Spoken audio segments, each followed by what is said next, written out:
Ang nasawi sa pananalasa naman ng habagat, partikular na sa gitnang Luzon. Ayon sa NDRRMC, panawagan sa mga residente na kusa ng lumikas kapag may babala ang mga otoridad. Si Wayway Makalma para sa detalye. Sa kabila ng walang nahukay na bangkay kahapon sa Barangay Aglao, San Marcelino, Zambales, ay hindi pa rin ipapatigil ang search, rescue and retrieval operations para sa 2 kataong nawawala pa rin hanggang sa ngayon. Hindi pa rin ihinto. We'll do all our efforts to look for these missing individuals. Patuloy naman ang pagtaas ng bilang ng mga apektado ng bagyong Odette.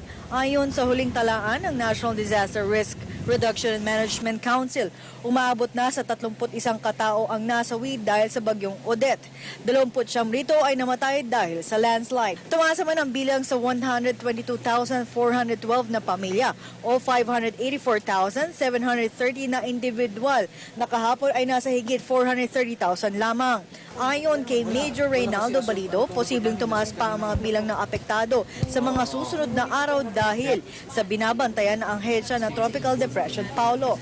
Dahil dito sa pag-develop ng Tropical Depression si Paulo, hindi pa rin natin sila ina-advise na sa kanilang mga lugar dahil maaaring mangyari na naman itong flash floods, itong landslides na nangyari nitong mga nakarang araw at mananatili muna sila dito sa mga evacuation centers. Nananawagan naman si Balido sa mga residente na kusang lumikas habang maaga pa upang maiwasan ang anumang biktima ng kalamidad. Hindi rin pahihintulutan ng ahensya ang mga mangingisda na pumalaot habang masama ang panahon.